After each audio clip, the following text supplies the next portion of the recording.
Bueno, ¿qué consecuencias tiene esta noción o esta idea libertarista de la autopropiedad absoluta sobre uno mismo? Pues bien, como adelantaba, su concepción del Estado, que no puede cobrar impuestos o puede cobrar solamente impuestos mínimos o casi ninguno, eh, lleva a que los libertaristas conciban que el Estado, el único Estado que puede justificarse es lo que ellos llaman el Estado mínimo. ¿Mm? El Estado mínimo, dice Nozick, es el único, es el más extenso que se puede justificar y que cualquier Estado más extenso sí viola los derechos de las personas. Entonces, el Estado mínimo, imagínense ustedes, es un Estado que únicamente tiene policía y un sistema judicial para controlar que se respete la vida y la propiedad de las personas. Nada más.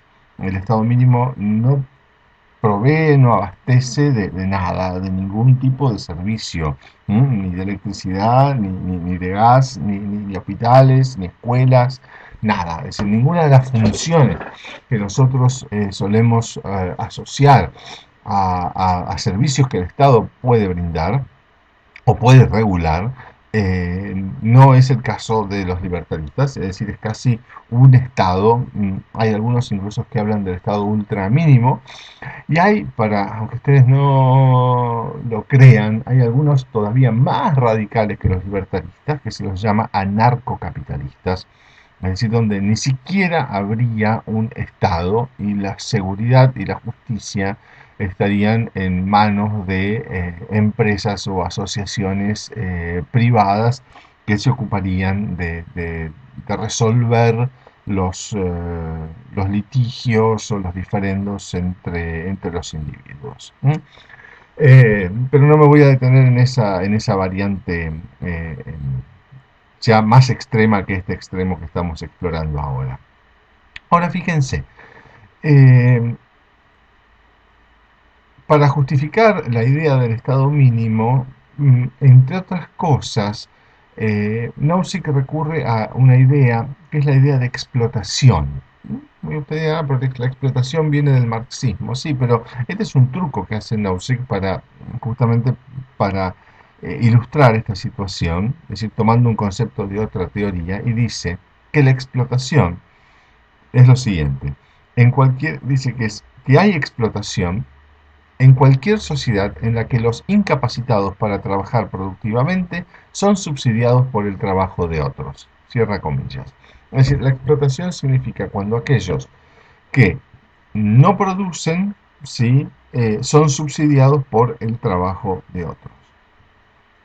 ¿Qué quiere decir con esto? Precisamente que cuando el Estado te cobra impuestos a vos que trabajás y se lo da a los desocupados, ¿sí? Son los desocupados los que te están explotando a vos. ¿Sí? Porque ellos no trabajan y vos sí trabajás. Entonces vos estás sosteniendo a otros, ¿sí? Con los impuestos que pagás a través de tu trabajo. Por eso la definición es que hay explotación en cualquier sociedad en la que los incapacitados para trabajar productivamente son subsidiados por el trabajo de otros. En la clásica visión marxista de la explotación, el capitalista ocioso, ¿sí? Es subsidiado, vive a expensas del trabajo de los obreros y de los trabajadores. Lo que hace Nozick aquí es desplazar eso y mirarlo para el otro lado. Es decir, esto está impregnado mucho de sentido común. Es decir, bueno, finalmente los desocupados, los que no quieren trabajar, porque si no trabajan, si están desocupados es porque no quieren trabajar, eso lo dice explícitamente Nozick, eh, son subsidiados por el trabajo de los trabajadores. ¿Cuál sería la diferencia? Vemos, ¿por qué es peor esto que el hecho de que un trabajador eh, sostenga a un capitalista? Es que el trabajador con el capitalista hace un contrato.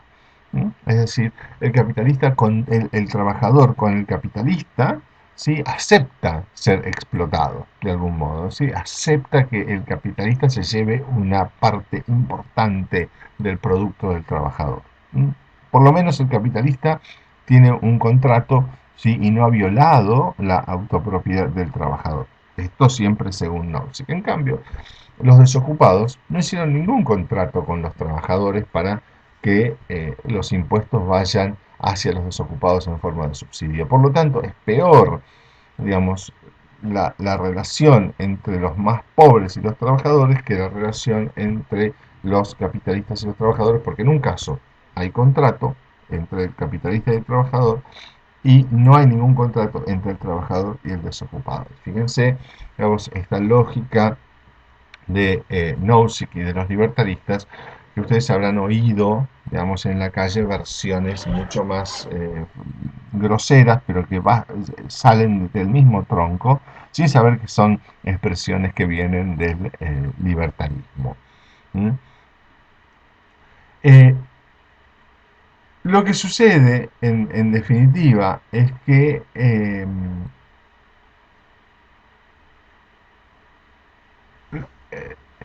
los libertaristas con este individualismo extremo, eh, piensan que, miren ustedes, la propiedad y la propiedad sobre uno mismo es lo fundamental. Porque tenemos propiedad sobre nosotros mismos, somos libres. Es decir, la libertad es una función de la propiedad. Es decir, no tenemos propiedad porque somos libres porque tenemos propiedad. Dan vuelta a la cosa. Es decir, lo primero es la propiedad, luego es la libertad. Y la vida, el derecho a la vida, ¿sí? Es secundario.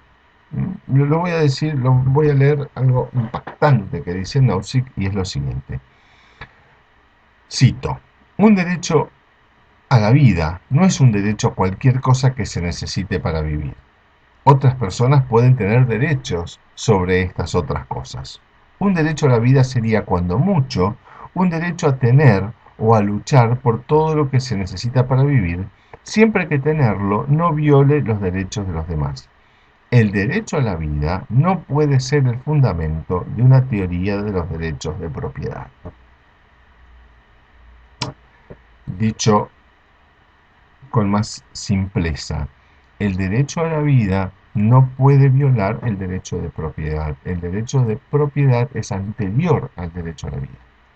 Es decir, uno puede tener derecho a las cosas que necesita para vivir, pero si otros tienen derechos sobre esas cosas que nosotros necesitamos para vivir y nosotros no las conseguimos, pues entonces no podemos reclamar o tengo derecho a vivir y por lo tanto tienen que darme cosas, porque el derecho a la vida no puede ser el fundamento de una teoría de los derechos de la propiedad. ¿Sí? Entonces, fíjense que, como decía un pensador neoliberal que era von Hayek, ¿sí? Básicamente había que dejar morir a todas las poblaciones que no eran capaces de autosustentarse, y estaba pensando en las poblaciones africanas, ¿sí? Porque si no, digamos, el mundo era absolutamente inviable. ¿Mm? Es decir, la protección del derecho a la vida, digamos, la propiedad, el derecho a la propiedad es más importante que el derecho a la vida. Esto ya lo sabemos que el capitalismo funciona así. Pero que te lo digan como lo dice Nozick con todas las letras es bastante fuerte, bastante impresionante. Ahora bien, como para ir redondeando algunas cuestiones, eh, no me voy a detener demasiado en el problema de cómo se obtiene la propiedad. Básicamente Nozick piensa que la propiedad es una mezcla de trabajo con naturaleza. Esto es algo que viene de John Locke. Es decir, cada uno es dueño de una parte de los recursos externos porque trabaja y los obtiene. Eh, digamos, hay transferencias, ¿sí? Que son legítimas siempre y cuando no haya ni fuerza ni fraude. Pero lo que está queriendo enfatizar Nozick aquí contra Rawls es la siguiente idea, que cuando la libertad predomina en un sistema o cuando se respetan a fondo las libertades, entonces la igualdad no puede sostenerse. Es decir, que enfrentadas, cuando se las enfrenta a la libertad y la igualdad, siempre la libertad gana. Es decir, la libertad cuando funciona rompe y derrota a la igualdad. La igualdad no puede sostenerse, dice Nozick, a menos que se limite la libertad. Es decir, si uno quiere ser igualitario, tiene que restringir las libertades. Y si uno deja que las libertades funcionen plenamente, nunca va a poder ni conseguir ni sostener la igualdad. Por eso la igualdad, digamos, está fuera del campo o del horizonte teórico de estos autores. Para ello, y con esto vamos al último fragmento del video, él inventa un caso muy ingenioso, que es el caso que se llama el caso de Wilt Chamberlain, que voy a explicar en el próximo tramo para ir terminando esta clase.